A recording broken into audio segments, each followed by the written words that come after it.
Hello and welcome to my channel. Today we have the Tudor Black Bay GMT versus the Rolex BLNR Batman. First off, let's talk about price.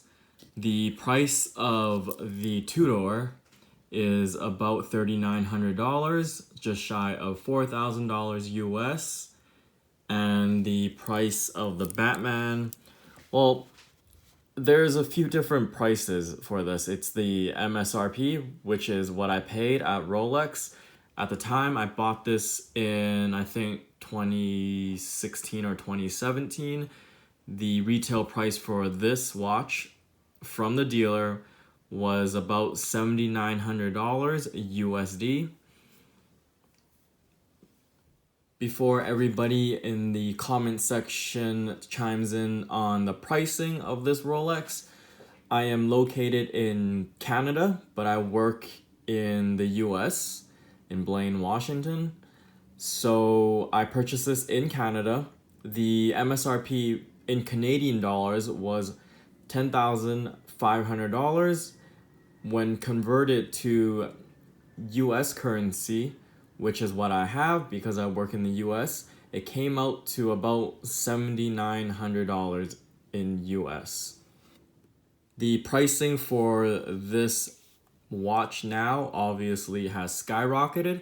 It is no longer acquirable at the MSRP or retail price that it once was.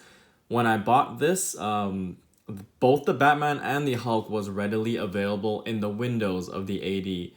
Now, as I'm sure everybody knows, it's quite impossible to acquire this. So the pricing of gray market or used, I've looked on Watch Recon to take a gander at what it goes for, and it ranges between $16,000 USD to I've seen $20,000 USD. For simplicity's sake, I'm just going to say this is a $4,000 watch right here in the Tudor versus a $10,000 watch in the Batman. Pricing is going to vary for these watches where you are, but given the fact of what this MSRP used to be when I bought it and what it is now, I figure just under $10,000. Let's just call it that. $4,000 watch versus an around $10,000 watch. So first of all, what do you get with a $4,000 watch in the Tudor GMT? It has a 41mm case with polished and satin finishing, a bi-directional rotatable 48 notches bezel in steel with 24-hour graduated anodized aluminum disc in matte burgundy and blue. It has a big crown. It's a screw down winding crown with the Tudor rose. It's waterproof to 200 meters.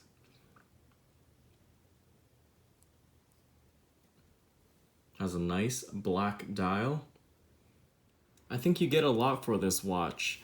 It's solidly built, it's heavy, it's thick, it's chunky. It wears great if you're into bigger watches. You can see how tall it is.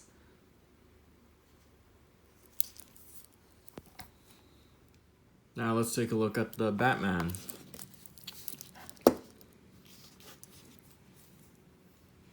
Here you go. So this has the oyster case. It's 40 millimeters, just a little bit smaller than the Tudor.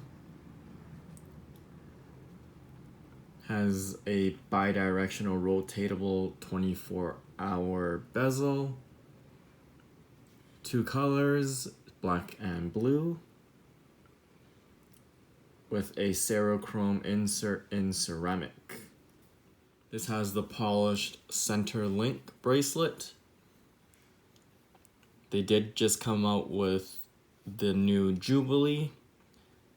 They are not interchangeable, unfortunately. I don't think. You can see there's some scratches. They can be polished out if you like, but with this type of bracelet, scratches are inevitable. So I don't pay too much mind to it. You can also see just how much thicker the Black Bay is to the Rolex. It's quite a substantial difference. Another thing to note is how much bigger, thicker, taller the bezel is on the Batman. I feel like this gives it more ease of use. It's easier to grip, it's easier to turn. I think it looks better. So what do you get with the additional cost of a Rolex compared to a Tudor? Well, first of all, you get the name on the dial. Well, you can't see it there, but it does say Rolex. And when I'm wearing Tudors, either this or my Pelagos, when non-watch people see me wearing a watch, they automatically ask, hey, is that a Rolex? And I always have to say, no, it's a Tudor, which is the little brother of Rolex. And then they always give me oh, I see. I work in an environment where every day people will notice my watch, or they'll ask me what I'm wearing, what watch I got on. And to be honest, if I have a Tudor and then I have a Rolex next to each other, I'm almost always going to grab the Rolex. I can't speak for everybody, but when given a choice between either wearing a Tudor for that day or a Rolex for that day, I'm always choosing the Rolex, and that seems to be how it goes. I haven't worn my Pelagos in quite a while. The reason for this, well, my reason may not be your reason, is because the Rolex just tends to make an impression. People may not remember me or my name, but they tend to remember the guy wearing the Rolex. Especially if they are watch collectors and they're on the wait list for a Batman or a Hulk. And if I'm wearing one, it makes it that much easier to create some sort of rapport with whomever I'm chatting up. If you want a Rolex, I would say save up for a Rolex. Don't settle for the Tudor if you're looking for a Rolex. But if you like the Tudor styling, which I do, I find it's a very functional watch. I like it. I like how thick it is, how tall it is. It is heavier than the Batman, and I like that as well. So if you're okay with the styling and you like what Tudor is about, I would say don't hesitate. Buy it. You'll love it. But if you're originally wanting a Rolex but are now settling for the Tudor, I would say save up for the Rolex. If the pricing of a Rolex is out of your budget, what can you do? If you're asking me, well, because the price hikes of Rolex comes almost every year, like this was an under $8,000 watch that is now worth almost double that. What should you do? I know it's not a popular opinion, but I'm not telling you to max out your credit card or take a loan out or anything. But if you did do that back in 2016 when these were readily available at around $8,000, you would have saved a lot of money.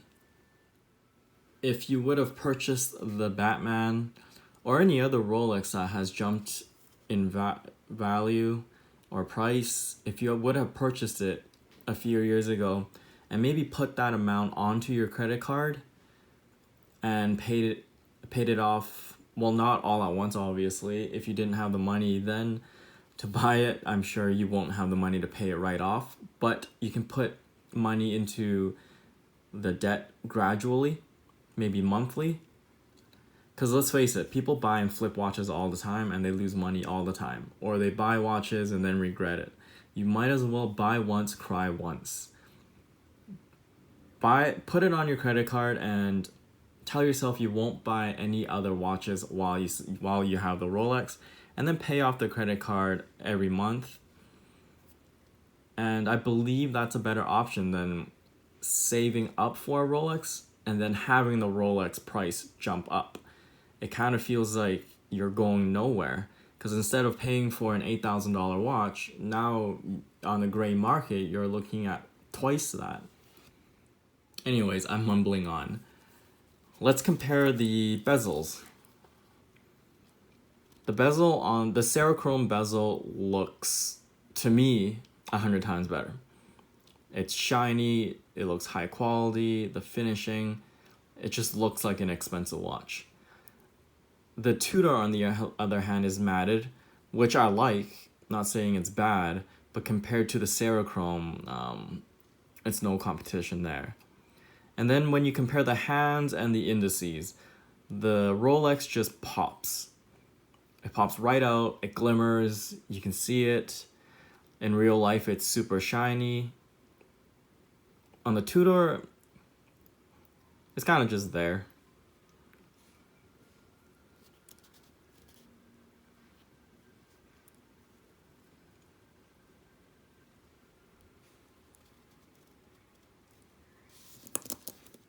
Then you have the cases. Both cases are exceptionally well done, but the Rolex just has that certain edge over the Tudor. It's slightly more refined. It's smaller, but everything just seems to be done a little bit better. And then you get to the bracelet. Both bracelet is great. Tudor obviously looks much bigger than the Rolex, but the Rolex, the Oyster bracelet, is just silky smooth and just feels like a more expensive bracelet, whereas the Tudor, it's great, but it has some sharp edges. And on the Rolex, everything is just smooth.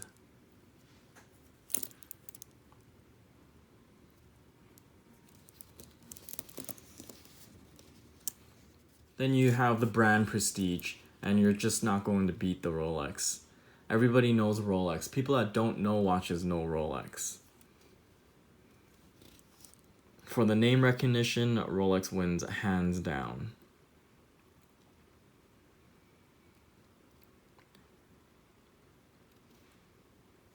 Between the two, if you're cross-shopping between the two, or even maybe not the Batman, maybe the Pepsi, which would be more of a comparative review, but I don't have the Pepsi available, so we're making do with the Batman. But if you're cross-shopping between a Tudor GMT and a Rolex GMT, you're really just going to have to ask, how much more is a Rolex worth to you? To me, it's worth it, because I know I'm going to keep this forever. The Tudor, they might come out with a new model next year or the year after. You might want that one. But a Rolex is always a Rolex. Anyways, thanks for watching. Remember to click like and subscribe. I'm going to try to pop up some new videos more frequently. Thank you.